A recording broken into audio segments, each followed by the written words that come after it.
Now, I review a lot of tech, and honestly, after doing this for years, most products follow the exact same cycle.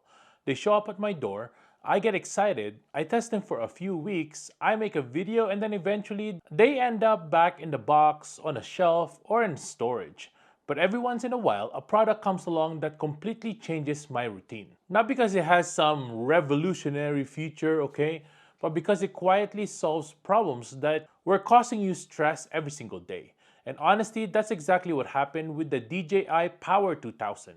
I've been using this thing for the last couple months, and I can confidently say that this has become one of the most important pieces of tech in my entire home.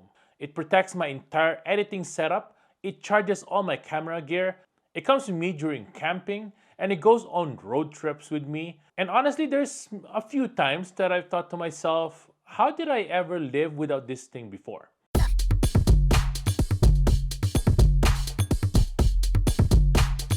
The first thing you have to understand about me is that I'm paranoid about losing power.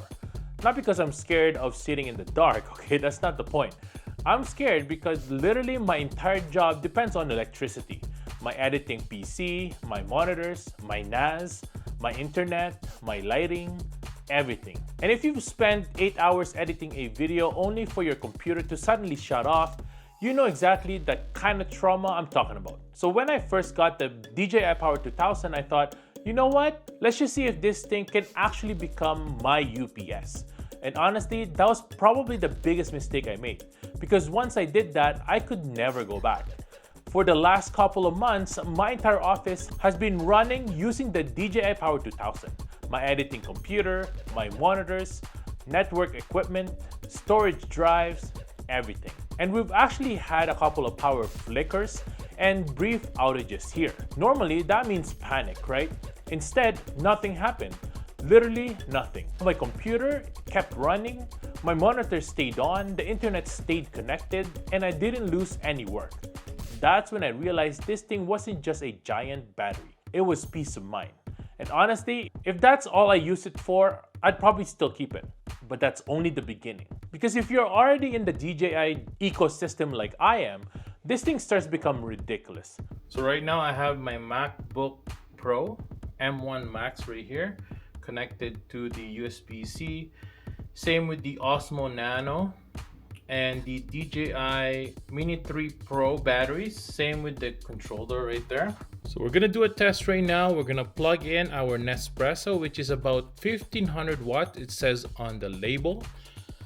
This guy is about 450-ish watts, and this is 1000. So hopefully, it says 3000. Let's see if it can actually do what it says on the paper. Let's go. So have it shown here right away with all our devices. It's already using up about 60 watts right there. So it says there with the kettle, it's only putting out 988 right there. It will peak a little bit here, so let's just test it out for a second here. Now we're gonna turn on our Nespresso, I think, and see how it goes up the output here. See it go, just like that. We're gonna hit OK here. And as you can see, it bumped up right away to 2300 watts right there.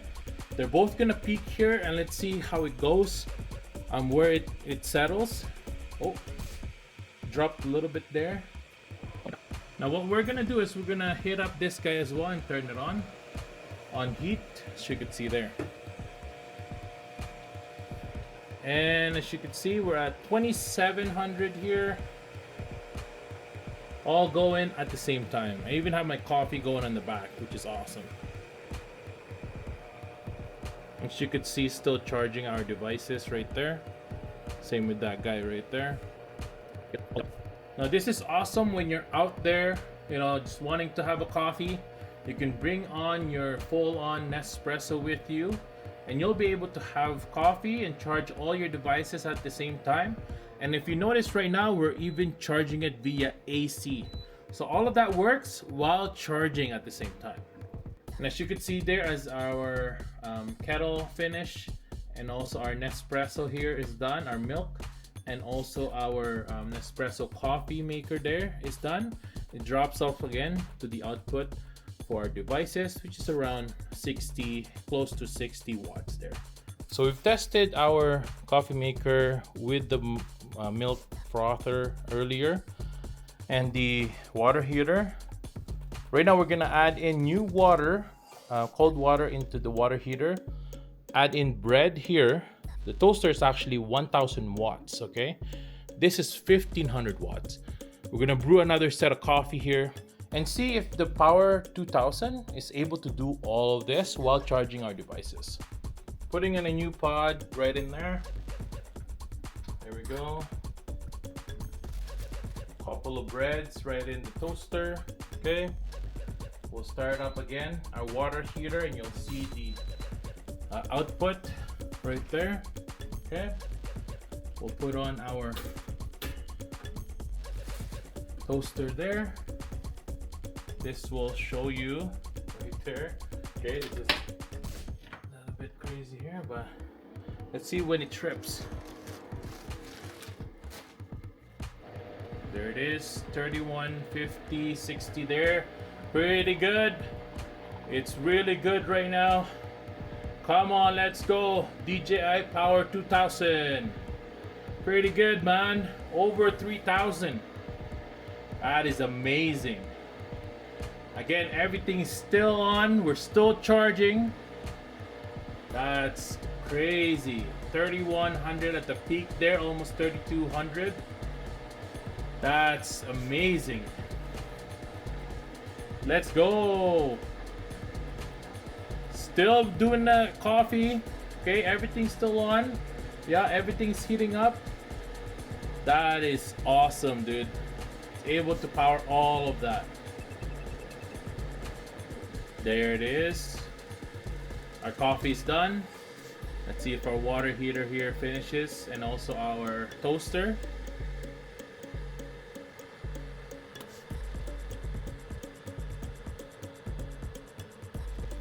Alright, our toaster is good. See it toast there, pretty good.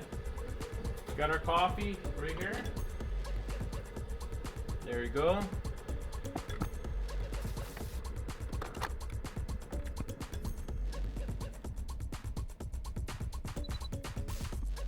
And there it is. Now that it's done, it tapers off back down. 36 watts there. It's pretty good. After a while, you stop asking yourself, can this power it? Because the answer is basically always yes. And honestly, that's one of the weirdest things about owning a large power station. The power anxiety completely disappears. You stop carrying 10 chargers, you stop searching for outlets, you stop wondering if you brought enough batteries, you just use your gear. And for someone who films for a living, that is honestly life-changing. But then I took it camping. And this is where things got dangerous, okay? Because once you experience camping with unlimited power, I don't think you can ever go back. We brought lights, charged phones, charged drone batteries, camera batteries, laptops even, ran accessories, and at the end of the day, I looked at the battery percentage expecting it would be nearly empty. And it wasn't. Not even close. In fact, I remember thinking, wait, we've been using this thing all day. How do we still have that much battery left? And that's really the superpower of having over 2000 watt hours of capacity. You stop rationing power, you stop calculating percentages in your head. You stop saying things like maybe don't charge your phone yet, okay? Instead, everyone just lives normal. And honestly, that's the biggest compliment I can give the DJI Power 2000. It makes you forget you're using a battery. Another thing I absolutely love is how compact this thing actually is. Now don't get me wrong, it's still almost 50 pounds, okay? You're not putting this in a backpack. But compared to other power stations we've seen in this category, the footprint is honestly impressive. It fits below my desk, it fits in the car, it fits in a camping setup, and because it doesn't take up a ridiculous amount of space, I've actually kept using it. Because let's be honest, the best piece of tech isn't necessarily the one with the best specs. It's the one that you're willing to use every single day. And speaking of every single day, one of my favorite things about the DJI Power 2000 is honestly how fast it charges. I can't stand waiting all day for batteries to charge, okay? And this thing charges incredibly quickly. There have been multiple times where I forgot to charge it before going out. I plugged it in, grabbed my gear, made coffee, finished packing, and by the time I came back, it already had enough power for whatever I needed. That alone has saved me multiple times, okay? Now obviously, this thing isn't perfect, it's heavy, it's expensive, and honestly, if all you're doing is charging your phone once a month during a blackout, this is probably overkill. But I don't think that's who this product is for. I think this is for creators, people who work from home, drone pilots, photographers, videographers who has multiple batteries, campers, families who hate losing power, people who don't want to think about battery life anymore. And honestly, after using this thing for the last couple of months here, I think the biggest surprise wasn't that it could do it. It was how much stress it removed from my life. No more worrying about power outages, no more worrying about dead batteries, no more worrying about whether I packed enough chargers, no more worrying about whether I have enough power to finish a project. It's just there, every single day. And that's why I genuinely believe that the DJI Power 2000 might be one of the best and most useful piece of tech I've tested this year. Not because it's exciting, not because it's flashy, but because once you live with it, you really don't want to live without it. And honestly, I don't think this thing is ever leaving my office. But what about you guys? Would you use something like this as a UPS for your office setup? Would you use it for camping? Or would you keep it around for emergency backup power? Let me know in the comments below and I'll see you guys over there. And if you've enjoyed this review and want more real-world, long-term tech reviews, make sure to subscribe to the channel, hit that like button as well. Because around here, we don't just test tech, we actually live with it. Thanks for watching and I'll see you guys in the next one. Peace.